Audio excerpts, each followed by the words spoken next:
Well, let's try this again. Welcome back, everyone, as we gather virtually and in-house for our third installment of our Ecclesiastes Bible study over the course of the fall. Today we'll be taking a closer look at Ecclesiastes chapter 2. And if you are joining us in-house or joining us from the comforts of home, I invite you to go ahead and turn there in your own Bibles as we prepare to get started. Getting started tonight, I'd like to begin with some housekeeping and scheduling with regards to next week and throughout the month of October. Because the days are getting shorter and it is getting darker earlier, I am mindful that there are a number of us in our congregation who aren't quite so comfortable driving after dark. And next week, I also have a scheduling conflict and have another commitment on Wednesday. So I am moving our Bible study to next Tuesday evening at 7 p.m., and we will meet over Zoom. The Zoom link will be sent out the day of. And then also on Wednesday, October 9th, we will be back on our regular day, but we will also be meeting by Zoom only, also at 7 p.m. And then for 2 weeks, I'll be going on vacation. And so on the 16th and the 23rd, we will be posting pre-recorded video lectures to our YouTube channel for you to view while I am gone. And so we will come in and record those and post those on the respective Wednesdays. And then on October 30th, we'll be back together on Zoom. And again, all of those times are at 7 p.m. So the format might be changing, but the time and our regularly scheduled dates, other than next week, of course, will be the same. So please mark your calendars and make note of that. Coming to Ecclesiastes chapter 2, it is always appropriate that we revisit and recap some important themes that we have discussed in our introductory session and our session on chapter 1. The author of Ecclesiastes is anonymous. Although it is attributed to Solomon, it was not written by Solomon, and we know that because of the development of the Hebrew language as well as the themes and ideas that we find represented in this book. They come from Greek philosophy that are more closely aligned to the 3rd to 2nd century BCE. However, we call the author Kohelet. Kohelet is not a proper name, but it is a nickname that we have given to the author that means collector or assembler or proclaimer in Hebrew. Kohelet presents himself as a learned individual who likely resided in a metropolitan area like Jerusalem during the period of the Greek conquest of Judea. And we call the Greek conquest and the spread of the Greek Empire and culture Hellenization. Remember, the Greek word for Greece is Hellas, and so anything pertaining to Greece is Hellenization or Hellenism or Hellenistic. And certainly Kohelet was very familiar with some of these Hellenistic and Greek ideas, and we'll get into those in just a few minutes. The main theme of Ecclesiastes, as we discussed last week, is hevel, that quick, gruff sigh of dissatisfaction. That sigh that says, really? The gas prices at the Speedway are back up to $3.39 a gallon when they are $2.86 a gallon on the south side. What is that about? That's hevel. Life is made up of those moments.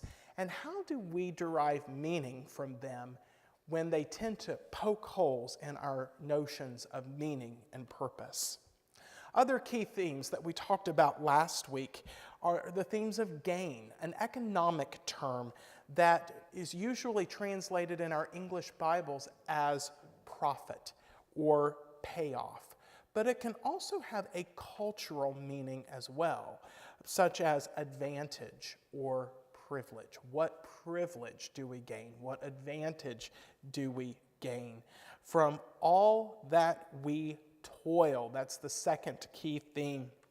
And toil is not just menial work, but it is a term that represents all of the ways we as mortal human beings can occupy our time. So toil is a big word and a big concept.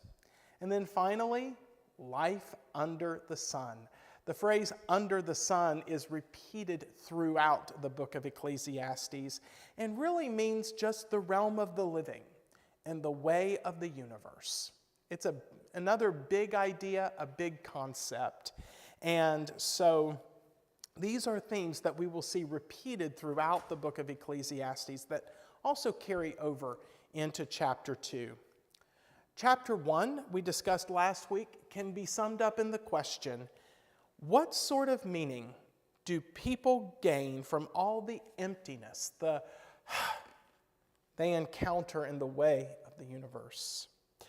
Kohelet answers that question by challenging his own conventional Jewish wisdom tradition and advocating for our individual, autonomous, free thought, observation, and experience as valid sources for gaining wisdom. And so I'll pause here at the moment to see if there are any further clarification questions or comments to be made by those in-house, and then also by those who are joining us online in the comments.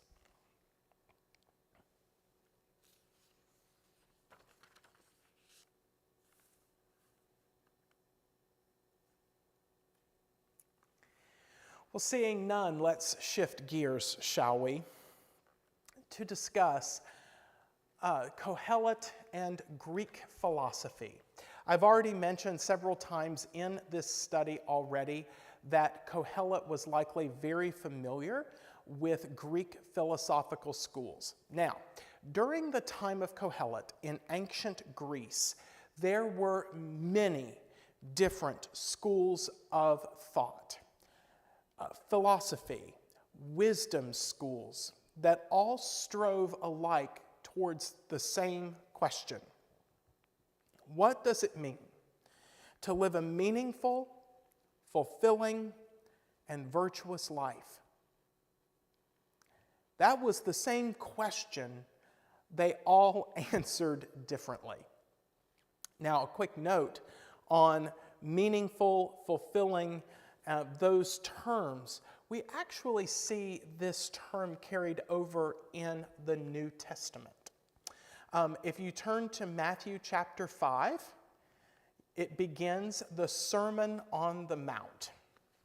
And kicking off Jesus' famous Sermon on the Mount in Matthew chapter 5, we find none other than the Beatitudes. Blessed are the poor in spirit, for theirs is the kingdom of heaven. Blessed are the pure in heart, for they shall see God. Blessed are the merciful, for they shall obtain mercy. Blessed are, blessed are, blessed are. The Greek word for blessed is makarios, and it can also be translated as happy or fulfilled. It is the same word that is used in Greek philosophy to talk about that striving towards a fulfilling life. And so, as we read the Beatitudes, you can say, fulfilled are the poor in spirit, for theirs is the kingdom of heaven.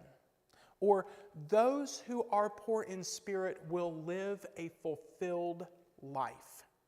You know, oftentimes we think of blessed in terms of if we do this or if we are these things, then God will bless us in return. It's sort of that exchange or transaction, right?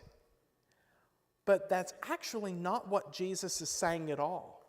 That just by virtue of being poor in spirit, pure in heart, meek, and the list goes on, we will experience a fulfilled life.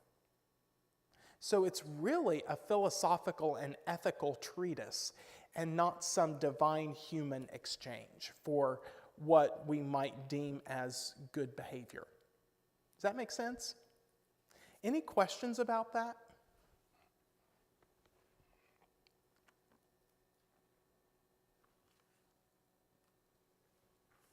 Clear as mud. Great. So back to Greek philosophy. They too were concerned with what it means to live a fulfilled life. And many times they arrived at similar conclusions. Yet they disagreed on the precise method to get there and thus achieve that fulfilled life. Ancient Greek philosophy shows the genius of the ancient Greeks and their thinking. When we approach their worldviews, we should not think of them as in who is right, who is wrong, but there might be truths in all of them that somehow converge and work together to help us towards that living of a meaningful and fulfilled life. The two schools of thought that we see in Ecclesiastes 2 are Epicureanism and Stoicism. So let's talk about Epicureanism first. It was founded by the Greek philosopher Epicurus in the 3rd century BCE, presumably around the same time as Kohelet, or maybe just a little bit before. And Epicurus taught in his school that the key to happiness is amassing as many pleasures as possible. Pleasure is the sole good. Now, before we get too far ahead of ourselves, Epicurus would not advocate for some sort of hedonistic pleasure or gaining self-satisfaction at the expense of another's well-being. You know, I can certainly think of people that I have known in my own life who have made perhaps unwise choices in pursuit of happiness and a fulfilled life. And what they've ended up doing was choosing very destructive and self-satisfying pleasures that really has been very sad to watch. That's not what Epicureanism is about. This is the pleasure that is derived from good, wholesome, virtuous living. Epicurus taught that life is to be enjoyed, albeit responsibly. You know, it kind of reminds you of an alcohol commercial. And, you know, it talks about whether it's a vodka or a beer or a wine. And it says, Miller Lite is to be enjoyed responsibly. Have you noticed that they all end that way? Yeah, that's basically Epicureanism. Enjoy life. Enjoy all that it has to offer, but do it responsibly. Don't hurt yourself. Don't hurt others. And we see this dropped into Ecclesiastes. I've got a microphone here for all of those joining us online so they can hear. Would anyone in the house be willing to read Ecclesiastes 2, verse 10?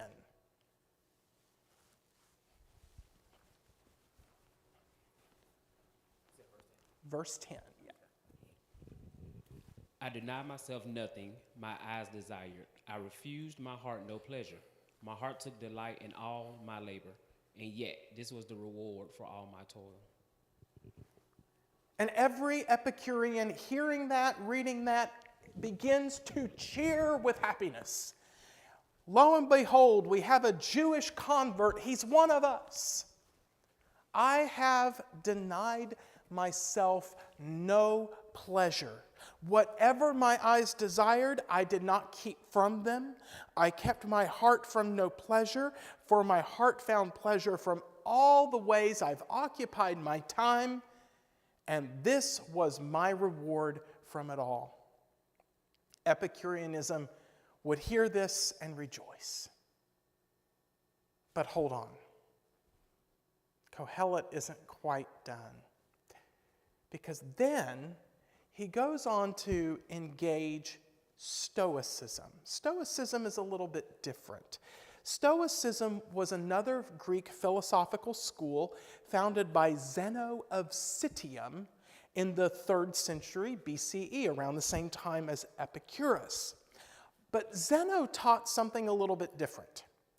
The key to happiness, he said, was not amassing pleasure, but through discipline, through self-discipline. Self-discipline is the sole good. You know, I am friends with a number of personal trainers and fitness gurus in the area, and all of them on their social media profiles love to publish quotes from Stoic philosophy. And in fact, if you can bring up the full slide, the image here is my friend Thaddeus, who I asked to be my Stoic model. And I don't know if you can see it very well on the screen, but he's actually holding a book called The Daily Stoic.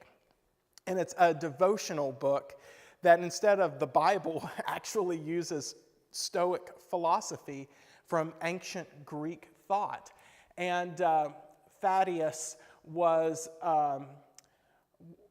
is starting his own fitness business, and I agreed to take portraits of him for his website. And in exchange, I said, can I take a number of them and let you be my Stoic model? And he's like, oh, sure. And yes, I will say, for those who are joining us online and those in the house, he really is that muscular. He really is that handsome. And he is just a really friendly guy. So he's got it all. And I'm not jealous at all. But anyway, I digress. But discipline, self-discipline, is the sole good. The good life, then, is marked by disciplining our perceptions, our actions, and our wills.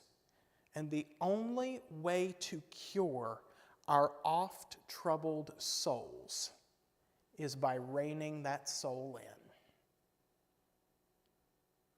So in light of that, would somebody volunteer to read verse 11 of chapter 2?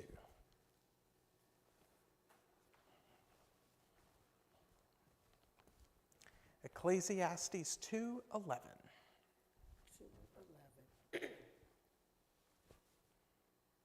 Then I considered all that my hands had done, and the toil I had spent in doing it, and again, all was vanity and a chasing after wind, and there was nothing to be gained under the sun.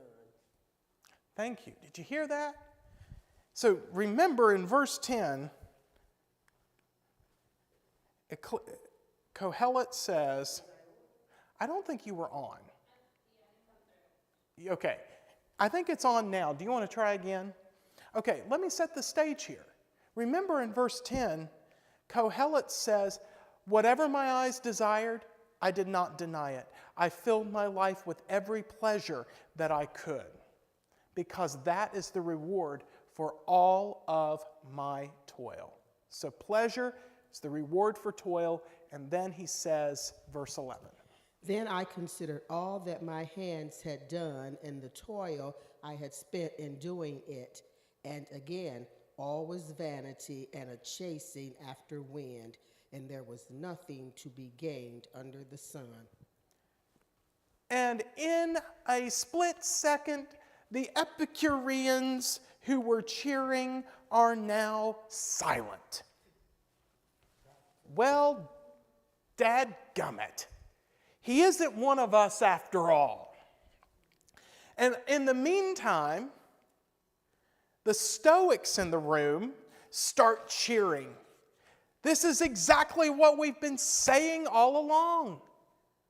You can get pleasures aplenty, and it is all vanity. It is all meaningless. That's because you have to discipline yourself. And then Kohelet keeps right on going.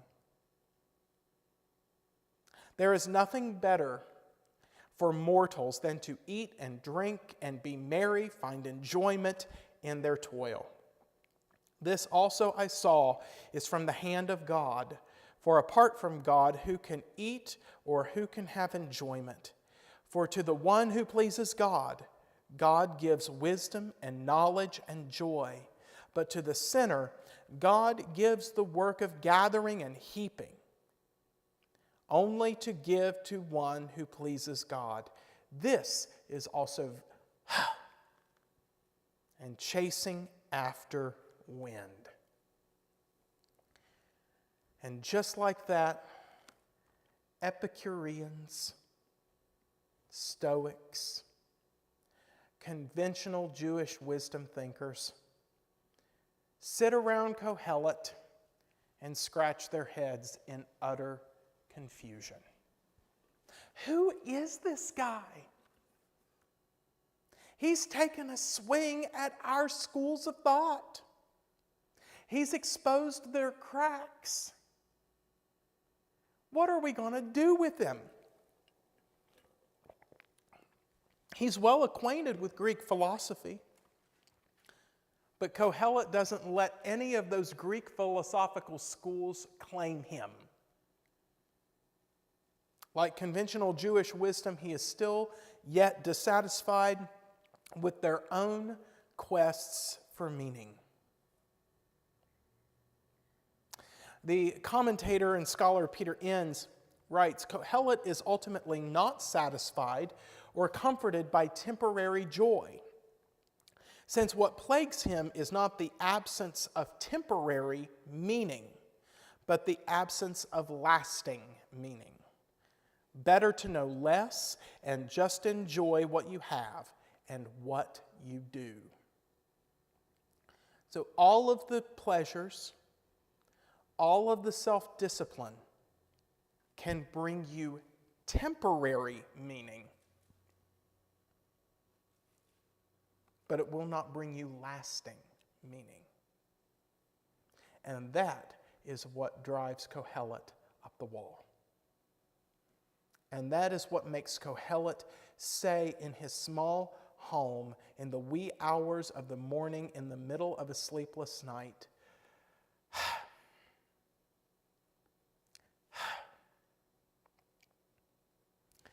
so, what questions, comments, or thoughts do you have?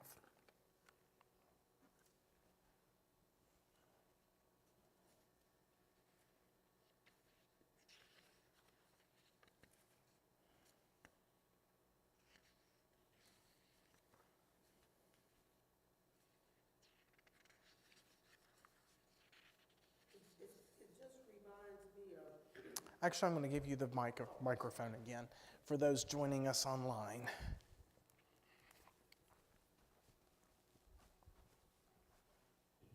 it all kind of just hit me like, so like, what's the point?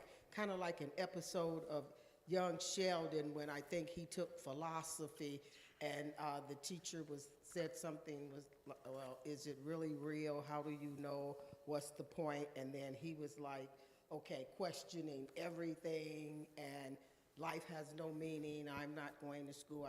So it just takes you back round and round to like, okay, so what's the point? Right.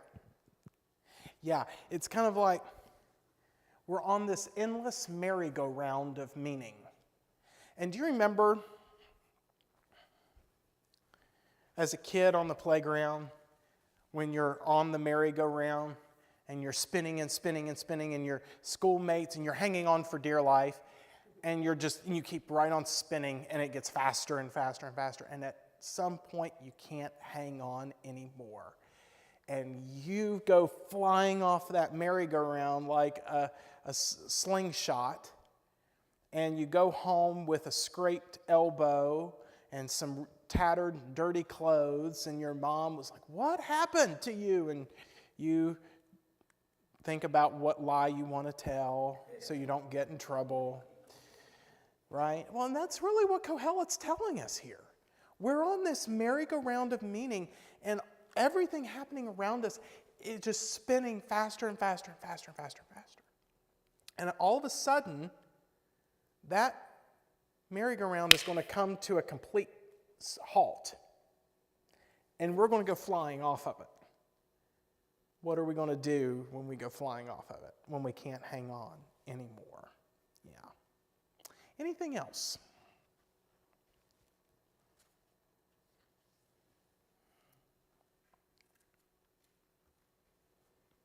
Anything online? Not yet? Okay. My intent is that I will say at one other side note, my intent is that we will get out a little earlier tonight. I was noting the time last week, and we did not get done until almost 8:30. And I was like, I want to keep it more to an hour rather than 90 minutes. So my plan is that we'll be done a little earlier today, as a side. So I want to switch gears in Ecclesiastes 2 to talk about Kohelet and God.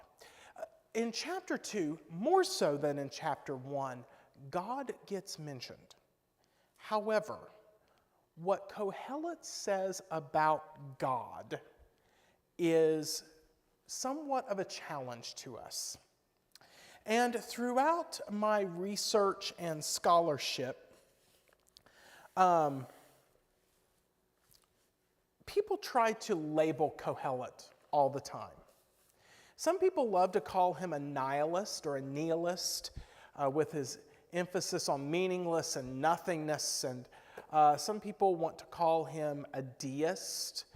Some people want to call him an atheist or an agnostic. And what we are led to conclude is that there really isn't a label to describe whoever Kohelet might have been. And when he does speak of God, we are led to believe that he doesn't ponder God very often. I'm not so keen on labeling him an atheist or an agnostic, just as it would be wrong to label him a nihilist or an Epicurean or a Stoic. Remember, Kohelet is foremostly a wisdom writer, which by nature makes him more of a humanist than anything. In ancient Judaism, God talk, theology, was left to the priests and the prophets. That was their job. Kohelet and other Jewish wisdom writers, too, were preoccupied with this life. Life in the here and now, much more than a God out there in the great beyond somewhere. But regardless, what Kohelet has to say about God does not reduce his bleakness in any way. John Shelby Spong notes that Kohelet, quote, expresses despair about the reality of God. Just the reality of God produces despair in Kohelet. He portrays God as the inscrutable originator of the world and the determiner of human fate. Furthermore, another scholar, Michael Fox, concludes Kohelet's God is hard and mostly indifferent, but not hostile. God has created an orderly world and set things running so that everything has its right and appropriate circumstance. We can be confident that God will act at the right time for God's self, if not for us. Therefore, living a life that is pleasing or displeasing to God is not a matter of what we do in the name of pleasure or discipline. It is a matter of what God chooses in God's inscrutable arbitrariness. Because we cannot understand such inexplainable discretion, what are we to do? Well, Kohelet's answer is simple. Stay in your lane. God is God. You are not. Live your life, eat, drink, and be merry. So, this is one of those other things that we ponder as we read chapter 2 and think, how was this even allowed in the Bible in the first place? This does not present a God that is truly represented in other parts of Scripture. We tend to think of God as loving and present and a friend, a confidant, a creator who has created our lives to be enjoyed and to be in relationship with God's self. And here's Kohelet saying, yeah, I don't think so. I don't think so. I don't think that's how God is at all. And instead we find Kohelet's God is aloof, distant, again, that inscrutable and determiner of human fate. So it's not an overly pleasant view of God. Joseph, let me bring the mic to you. I saw you had your hand raised. I almost feel like a talk show host.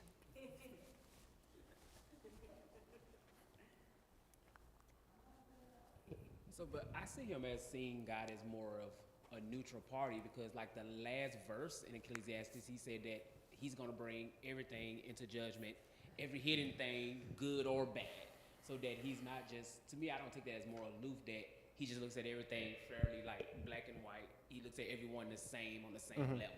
I took it more as that. Yeah, that's a great observation.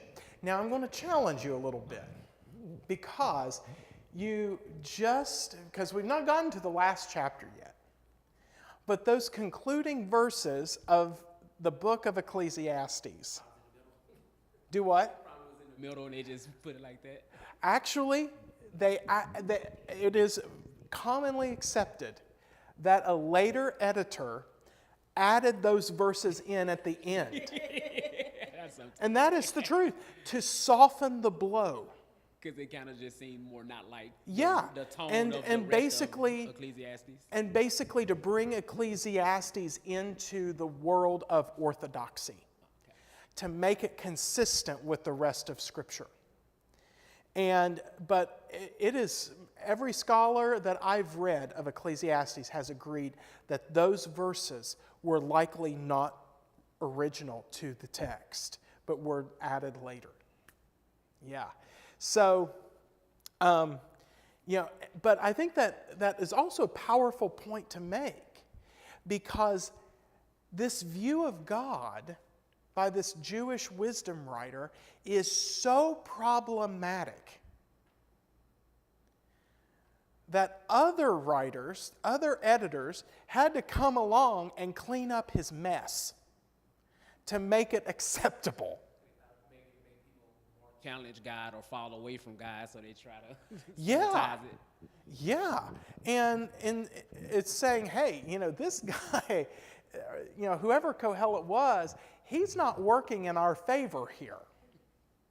He's almost like a lumberjack who's got a big old sharpened axe that's just taking big old swings and chopping the whole thing down.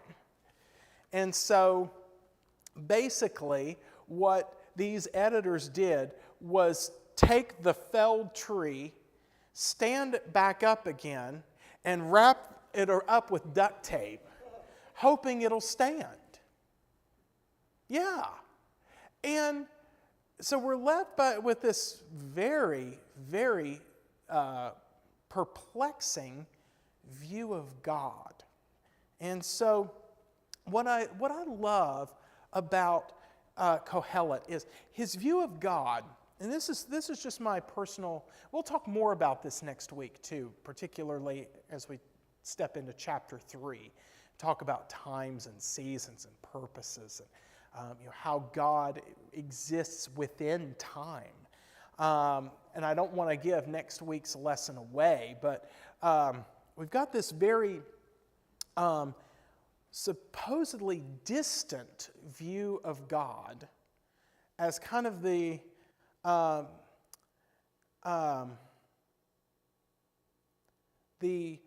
Almighty out there somewhere. And I'm wondering if Kohelet's understanding of God is a rejection of that. And to say, the reason why there are so many unknowns about God is because God doesn't know any more than we do. The reason why God doesn't step in as this all-powerful, omnipotent, almighty creator is because God isn't those things. We're going to talk about that next week, so that's a little bit of a teaser.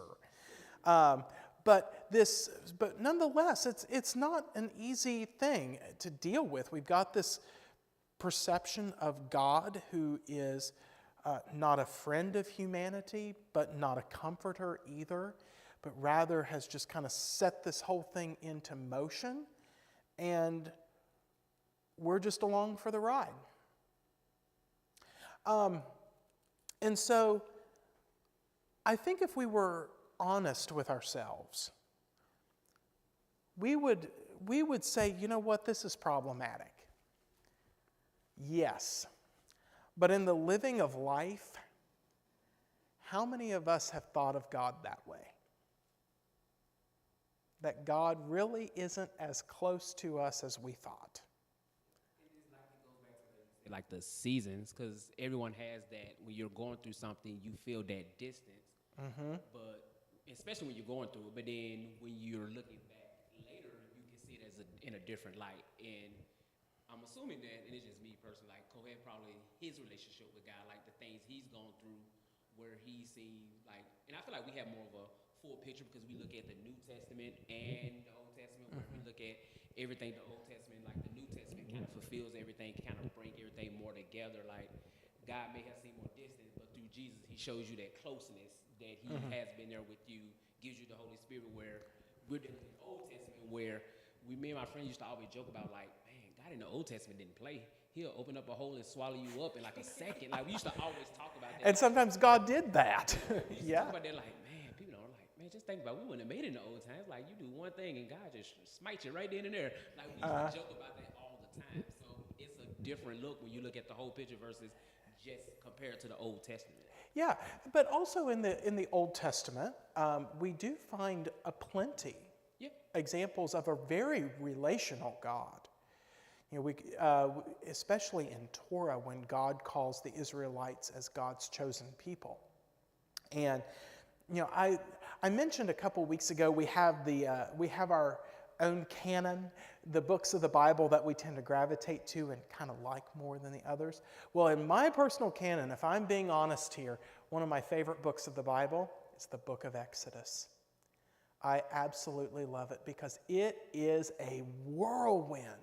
Because in the beginning, we find these enslaved Israelites who are nomads in the desert. They don't know anything about God.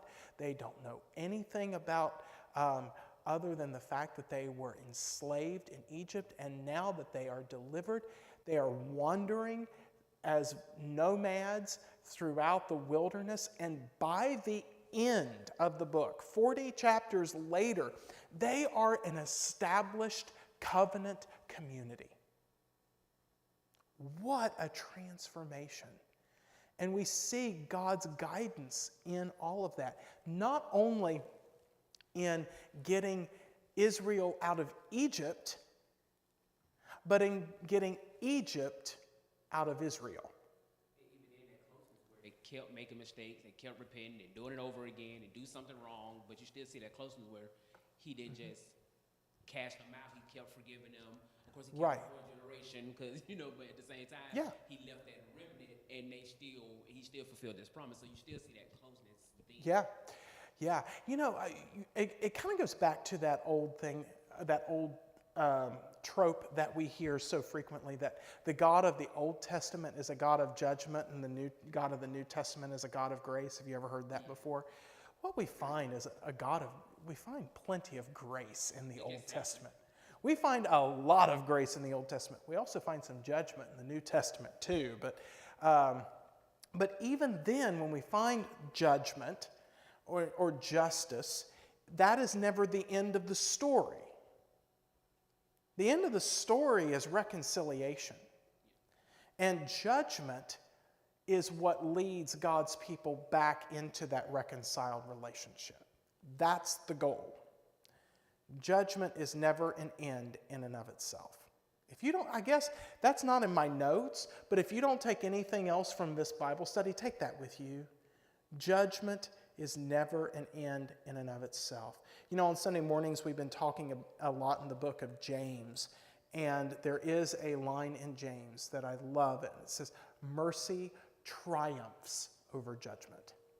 It's kind of like when you say your favorite. Like my favorite book has always been Revelation because it literally brings everything together, and it's like the plan fulfilled. It's like from the beginning, it shows, like you said, that reconciliation, like us back to God and the world, everything being reconciled. So that's always been like, I know a lot of people didn't ever like Revelation because all the plagues and everything that happened with all the four horsemen and everything. It seems more evil, I guess. Some people look at it like that, but that's always been my favorite book. I've always had the thought, and maybe I'll do this, after Christmas, but I've always had the thought that, there's 6 of us here in the sanctuary and there's however many online. I always have a feeling that if I did a Bible study on Revelation, we'd probably have as many people here on Sunday mornings because it's juicy and it's edgy. Revelation's good. It's way more interesting. And everybody wants to hear about that. They don't want to hear about Ecclesiastes. So I don't know. We'll see. But Numbers was my least favorite because it was when he just given like all the measurements and the genealogies. I'll fall asleep trying to read that. I know. But it's part of the story. It is. And what I tell people about that is, with the genealogies and the measurements and all this stuff, life isn't made up of the big moments. Life isn't made up of the deliverance from Egypt and the parting of the Red Sea. Life is made up of the names and the small nitty-gritty details and like tax returns. But that's the stuff that makes up life. That's the stuff that makes up any community or society. Yes, the ancient Israelites had to pay taxes. They didn't call them taxes, though. They called them tithes. Since we're coming up on stewardship, there's your other freebie for the night. And if we want to get biblical about this, there were 3 tithes that the Israelites had to pay. So it wasn't 10% of their income, it was 30%. So if anybody out there want to be a biblical tither, then you had better give 30% of your income to the church. Wonder how many people I'm going to get emails from. But it's the truth. It's the truth. Don't worry, we'll get into stewardship season and we'll have a word about tithing. So we'll talk about that. Okay, so anything more about Kohelet and God? A contentious relationship. A messy relationship. I think if I had to put a label on Kohelet's relationship with God, do you know what label I think I would attach to him? Some people want to call him an atheist or an agnostic. Do you know what I'd call him? A child, like why this, why that? Like kids always ask you why, just curious. Yeah. That's a good one. Actually, I would say honest. He's honest. And in that honesty, I would also say healthy. Healthy. So Kohelet's contentious relationship with God shows a specific level of honesty and maturity. Yeah. Okay. So Kind of like science and religion. say more about that. Let me give you the microphone. Where's the mic? It's coming. Come on down. The only reason I thought about that is because my sister, she's a scientist, and she still believes in God. And she was talking with some of her friends, and they were saying, like, okay, are you really telling me that all you know about science, you still believe in God? And she's like, yes, I do. So that's what it kind of just hit me at the moment, kind of like that relationship. Yeah. Well, and I think that, and here's what I think about the relationship between science and religion. Science and religion do not have to be in contest with one another. Because, this kind of goes back to the philosophy of religion, so we're kind of doing a lot of multidisciplinary study tonight. It's fine. All truth that comes from God, no matter where it comes from, it is truth for us from God. Whether it's in a science laboratory or an archaeological discovery or the Bible or any other text or book. When we look at the Bible, we see a lot of interactions with the cultures around them. A lot of Torah was actually borrowed and taken from ancient Babylonian law codes.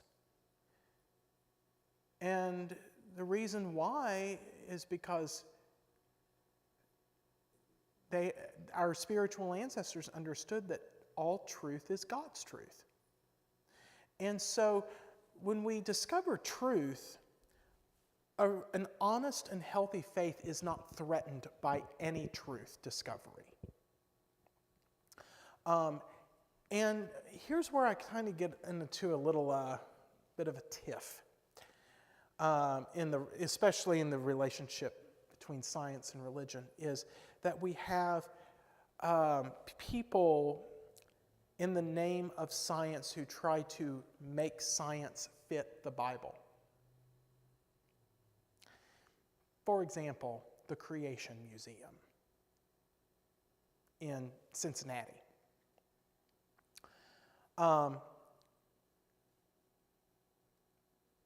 Two things. Number one, that's not science. Number two, it's not even remotely close to authentic biblical interpretation. You've never heard of it? I've been there 3 times. I grew up in the fundamentalist evangelical church. Of course I know about the Creation Museum. But yeah, there is this, and I will say this, and maybe we will go to 8:30, I don't know. But there is a movement particularly in the United States. It's called Young Earth Creationism. And it's this belief that the creation texts in the Bible are literal truth. That is how the world and all that is came into being. And so all of science has to be made to agree with that. And if it doesn't, then the science is wrong. And that's why I've gotten into arguments with Christians who have told me that God planted the dinosaur fossils to deceive us. Yeah, because to separate the faithful from the unfaithful.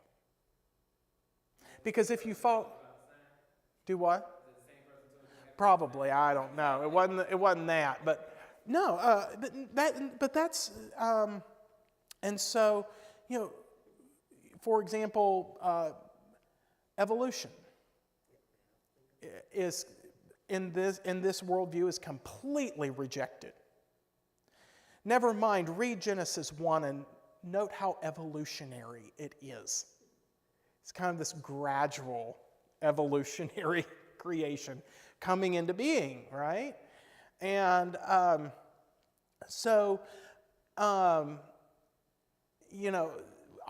think the contentious relationships that we have are the relationship between science and religion, for example, in the church or in much of American Christianity. One, it's contention of our own making. We have nobody to blame but ourselves for that. Number two, it's not honest and it's not healthy. Because there are a great number of scientists out there who are still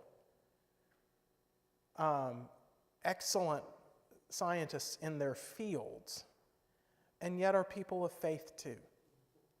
And they say, the science makes me a deeper person of faith. A great example of this is Francis Collins.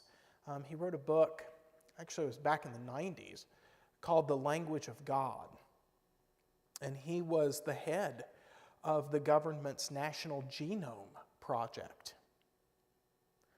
And when the human genome was fleshed out and discovered, and he wrote a book about it, and he said, this is God's language upon each of us. He's a devout Christian. He also wrote a book called The Language of Science and Faith, in which he really takes a swing at biblical literalism and scientific rejection. It's a great book. It's very readable. And actually, he was the head of the National Institutes of Health as well. So, he's got the chops, but he's done great work in bringing the contention out of that relationship and being very well reasoned. I always feel like either side is too far gone, where it should always be like a healthy middle, where you have, like in my job, like I work for CPS, so I hear things where they don't send their children to the doctor, and they're like, oh, we just pray so they will, or they don't believe in mental illness or anything. They're like, it's just that demon of depression on you, that demon of everything. Mm-hmm. But like I look at it as God gave us intelligence, just like from back then they had a steady, advancement of technology to make their life easier. God does the same thing for us now. Mm-hmm. Like the person that made penicillin or made anything else, he let that happen.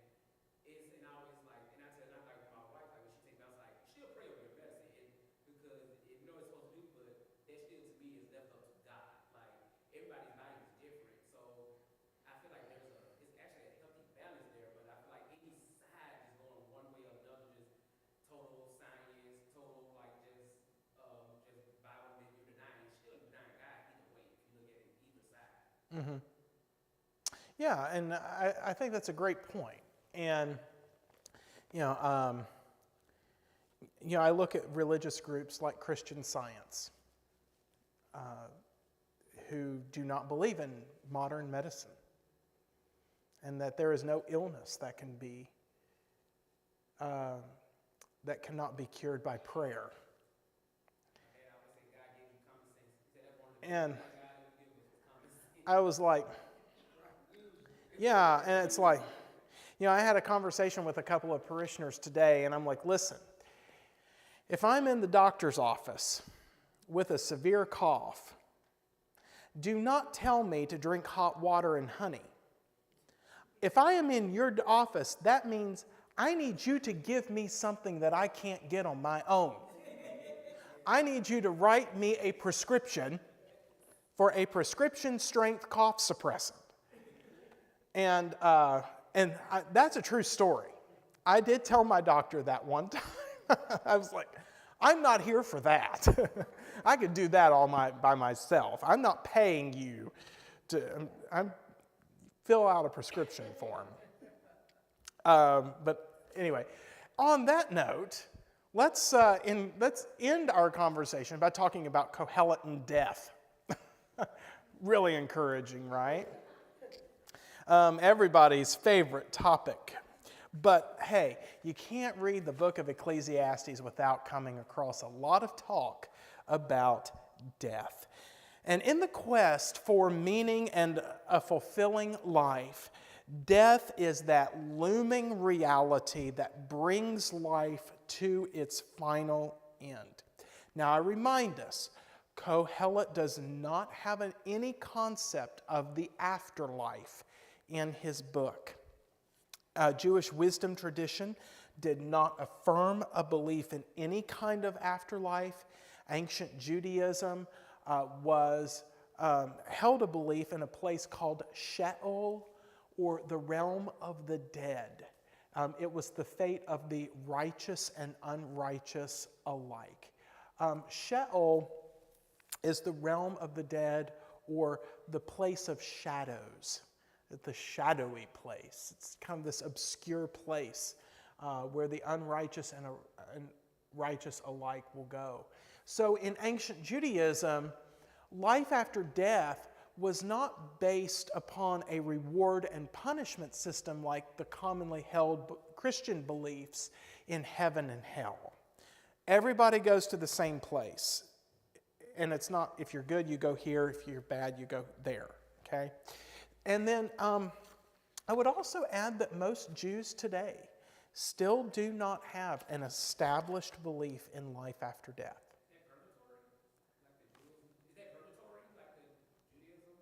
No. Catholicism. Yeah. Mm-hmm. Yeah, and Catholicism preaches that in between heaven and hell is purgatory. So if you're not quite evil enough for hell, but you're not quite good enough for heaven, you can go to purgatory, and all of your offenses will be purged or purgated from you. That makes you fit for heaven.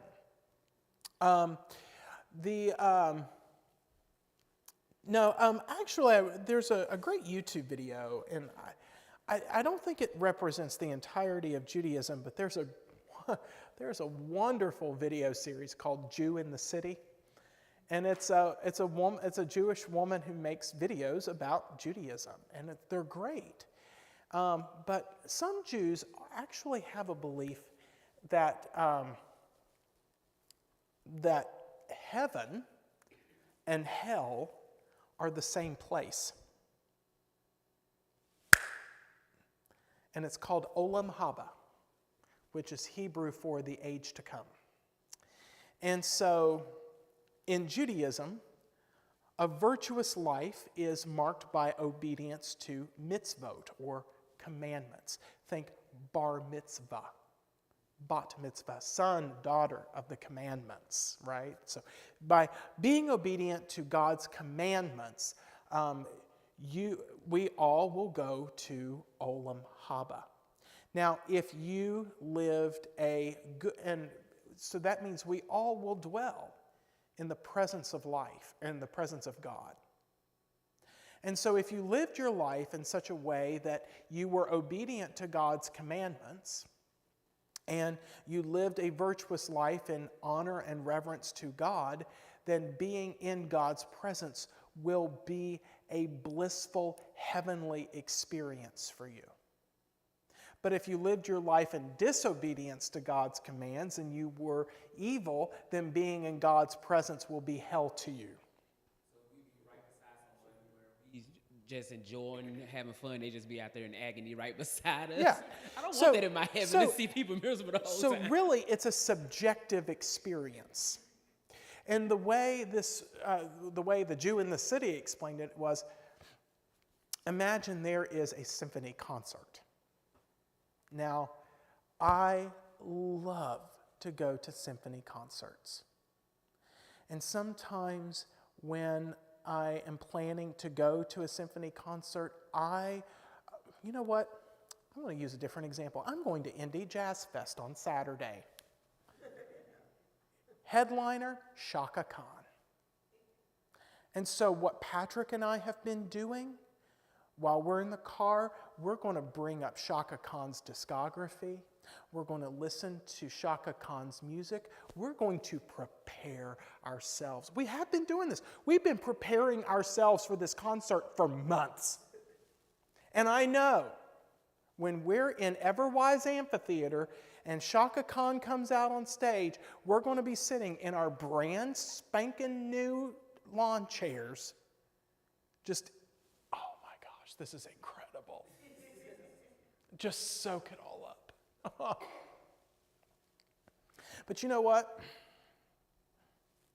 Let's say I'm there and just across the lawn from us is Vernice. It's okay. You may be okay with Shaka Khan's music. It's not your favorite. And you're sitting there and you're like, yeah, this is okay. Not having a good time, not having a bad time. But let's say Sandy despises Shaka Khan. Despises Shaka Khan. And being there is absolute torment for her. She cannot wait to get out of that concert. But here's the catch. We're all dead. And we're all in that concert forever.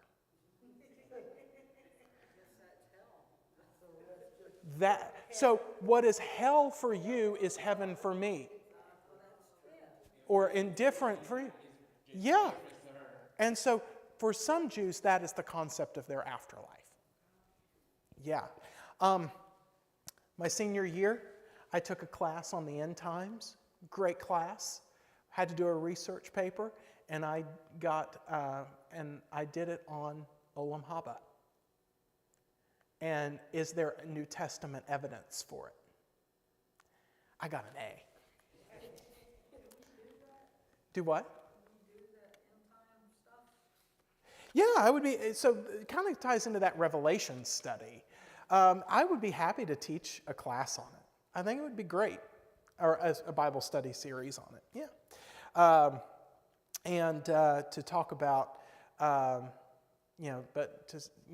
when we think about life after death and heaven, hell, eternity, could that be it? Is that maybe more aligned to a New Testament vision rather than what we've been taught? So, yeah. Anyway, that's beside the point. So, Kohelet and death.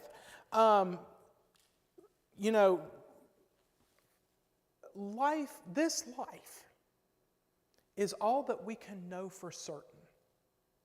And I mean know for certain. Everything beyond that is belief. It may be sincerely held belief. It may be treasured belief. It may be faith. It may be trust. But it is not known certainty. But one thing is certain.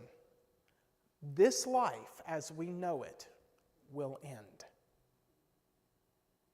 As to what happens after that, there is no way we can know for certain.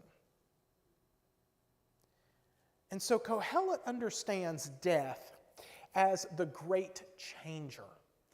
John Jarrick, in the Journal of Old Testament Theology, wrote an incredible essay an article called The Hebrew Book of Changes. And he actually calls Ecclesiastes the Hebrew Book of Changes. I think it's a neat title. But he calls in this article, death is the great changer.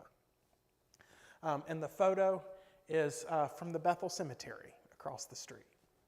I took that. So if someone would be so kind, I don't know where the microphone is these days, can someone read verses 13 to 17 for us? 13 to 17. I saw that wisdom is better than folly, just as light is better than darkness. The wise have eyes in their heads, while the fool walks into the darkness. But I came to realize that the same fate overtakes them both. Then I said to myself, the fate of the fool will overtake me also. What then do I gain by being wise? I said to myself, this too is meaningless. For the wise, like the fool, will not be long remembered. For the days have already come when both have been forgotten. Like the fool, the wise too must die. You said 17, right? Mm-hmm. So I hated life because the work that is done under the sun was grievous to me, all of it meaningless, a chasing after the wind. But I also realize the same fate awaits them both. The fate of the fool is the same as the fate of the wise. They're going to meet death just the same. Now, why is Kohelet preoccupied with the finality of death? We can only suppose that, as we have done, that Kohelet is an aged man, perhaps nearing the end of his life. Death is encroaching upon him, and he has no other choice but to accept his fate.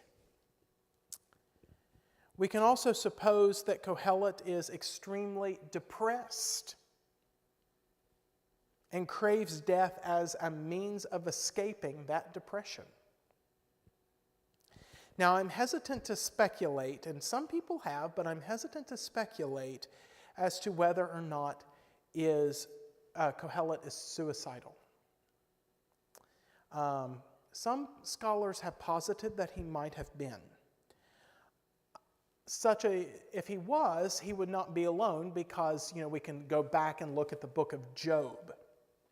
And Job, after losing everything, sits in sackcloth and ashes and exclaims, "Why is light given to the one in misery and life to the bitter in soul, who long for death, but it does not come, and dig for it more than for hidden treasures, who rejoice exceedingly and are glad when they find the grave."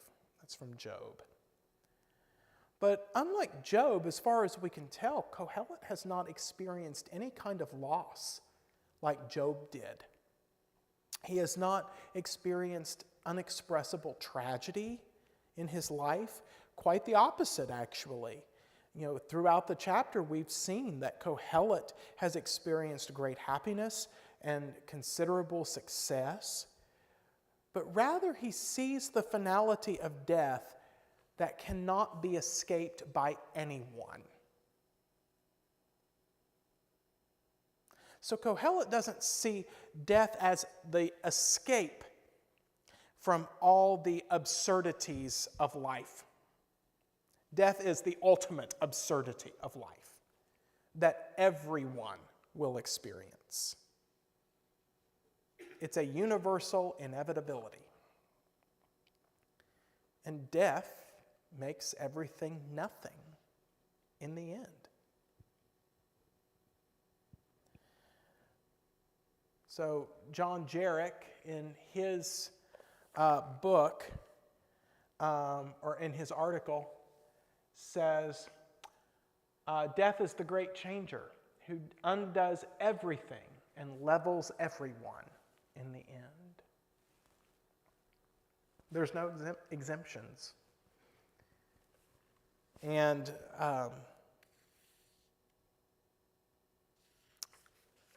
again, we find a very healthy and realistic approach to death.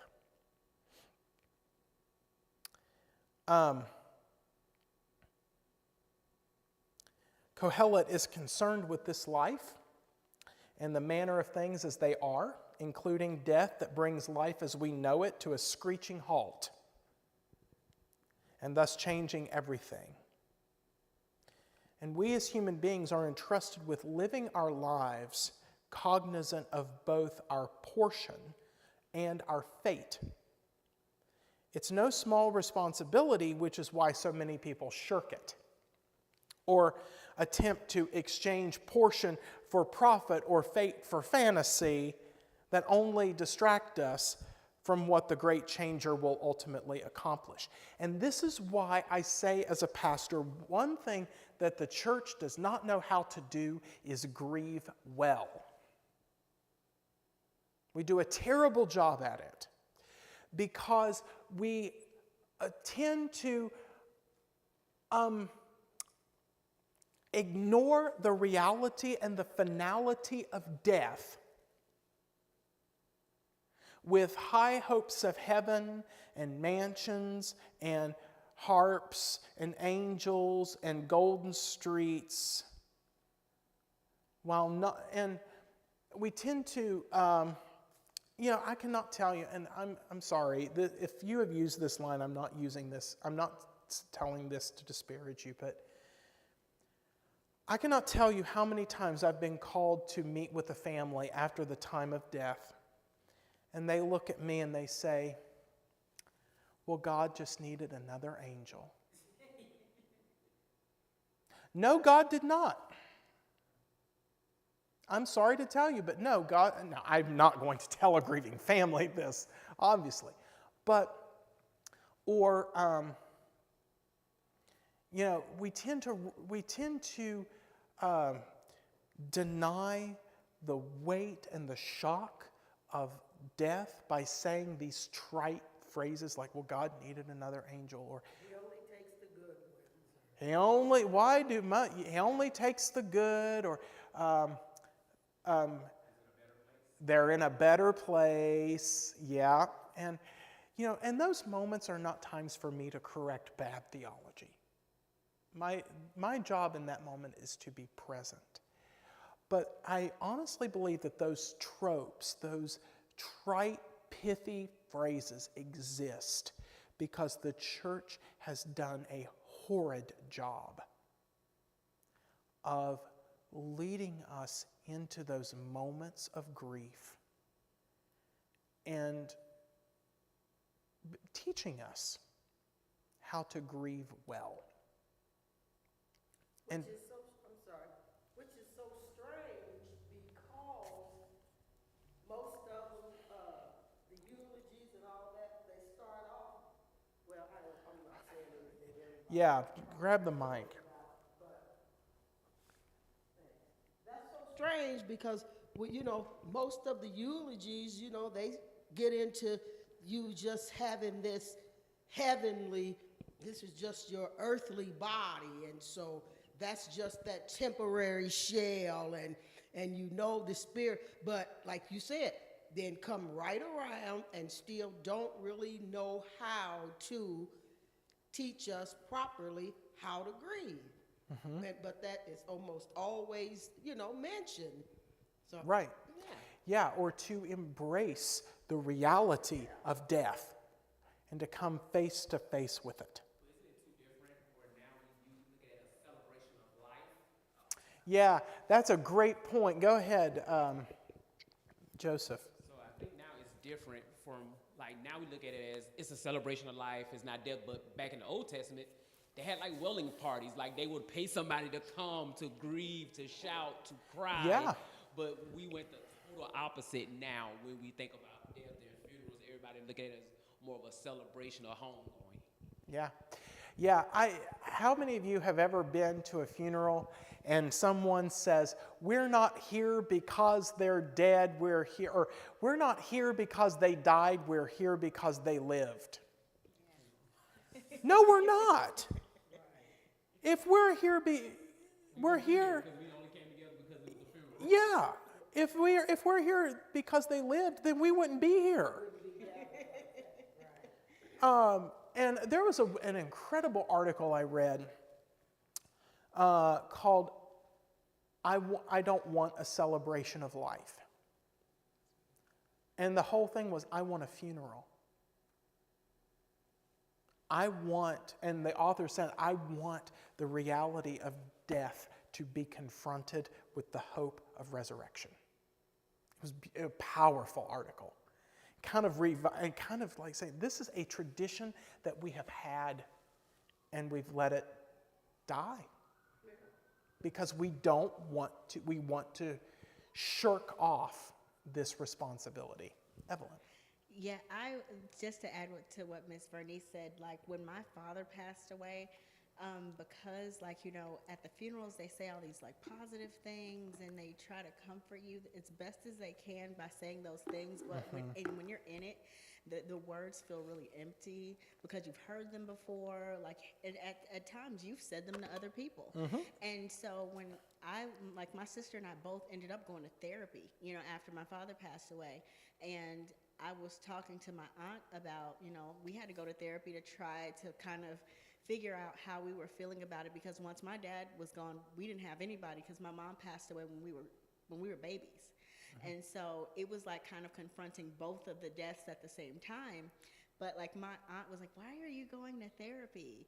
Like, because they think that, "Oh, you should just pray about it." She's like, "You don't have to do that." And I'm like, "But I mean, when I was around everyone in the church, like I felt empty, and and I didn't know anything else, any other place like to go, but to try to go to therapy to kind of be able to talk about it honestly, because with things that were surrounding the funeral and everything, I couldn't say those things to my family. I couldn't really say them to like anyone else, but my sister and I were talking to each other, and she's like, "We have to go to therapy because this is like, it's just a lot." And It is. Oh, I was just saying, no one wants to say anything negative about the dead, because no one's going to have a great life where you don't have any bad things. So you want to process that too. The bad things happen, but no one wants to speak ill of the dead. So therapy would be best, so you can be 100% authentic without being judged. Right. In the same vein, I had a conversation with a friend who's a therapist, and he just absolutely blew my mind about entering into people's grieving. And whenever someone has experienced a death in their life, he said, "I do not." The first thing that we're ready to say is, "I'm so sorry for your loss. I'm so sorry for your loss." And after our conversation, I will never start a conversation with a grieving person like that ever again. And he said, what he does, the first thing he said was, "Oh, I'm very sorry to hear that. Were you close to them?" And if the answer is yes, then it's, "I'm so sorry for your loss." If the answer is no, talk about contentious relationships. Because not every death is a loss. And he will say, "I hope that you will find the peace and the closure that you need." I thought it was absolutely brilliant, especially when relationships can get messy and contentious. And so really, there wasn't that sense of, so that sense of loss is experienced in different ways. So we've talked a little bit, and in the few minutes we have left, like Kohelet's approach to God, Kohelet's approach to death is also very healthy and honest and realistic. Even with all of his despairing and his loathing of life, what we find is that Kohelet doesn't crave death, but he doesn't fear it either. He does not waste time trying to cheat it, outsmart it, ward it off, or conquer it. He does not view death as his enemy, but he also makes no effort to befriend it. He knows any and all of these efforts would be absurd in and of themselves. He accepts death as part of this natural cycle of life under the sun. That is all any of us ever can do. And yet the question remains, how do we steward this acceptance by creating meaning for ourselves and for others in this life? I love to say that we create, death looms over us and casts its shadow over us. And I said, maybe we ought to view that reality as like a shade tree and create meaning in the shade so we don't get burnt in the end. So we're less likely to get burnt that way when we create meaning under the shadow. So, the key questions for tonight. Where do we gain meaning and a fulfilling life? Jewish wisdom tradition, Epicureanism, Stoicism, if those are insufficient, then what's next? What happens when our God understanding gets challenged, if not strained, when our relationship with God becomes contentious? In those moments, how might God still be calling us to enjoy the lives we have been given? And then finally, how do we live healthy and meaningful lives in the shadow of the great changer? Are we using our theologies of eternal life as a means to escape the harsh realities of death? And we talked about that, had a great conversation about that. So knowing that, when we trying to escape, how might we escape to a more healthy and meaningful understanding of life, of God, and death? Big, big questions, right? Any further questions or comments for the good of the group before we call it a night? Yeah, it's one part that he talked about that I thought it was funny. I was like, he must not have children, where he was saying how everything, like, what's the point of making all these things, building all these things, this legacy to leave to someone who might, like, squander it. And then I was thinking, like, I mean, that's the whole point. Like, I think it was like, was that Hamilton? He was like, what's the legacy? He's like, planting a garden that you'll never get to see, never see. But I'm like, it's not for you to see. It's for them to try to give them a better, like, start than what you probably would have had to make it easier for them. So that's one thing I tell. Like, I thought he was probably someone that didn't have children, even though we don't know nothing about him. Just the whole thing. He's like, what's the point of me doing all this when they might be a fool and may just waste it all, and then everything I worked for was for nothing. Yeah. You know what? And I want to respond to that. But in doing so, because I want to respond to it in such a way, but I don't want it out all over the internet. So I'm going to ask Etha to quit the live stream before I respond. And for those of us joining us online, thank you, and we'll see you on Zoom next Tuesday evening.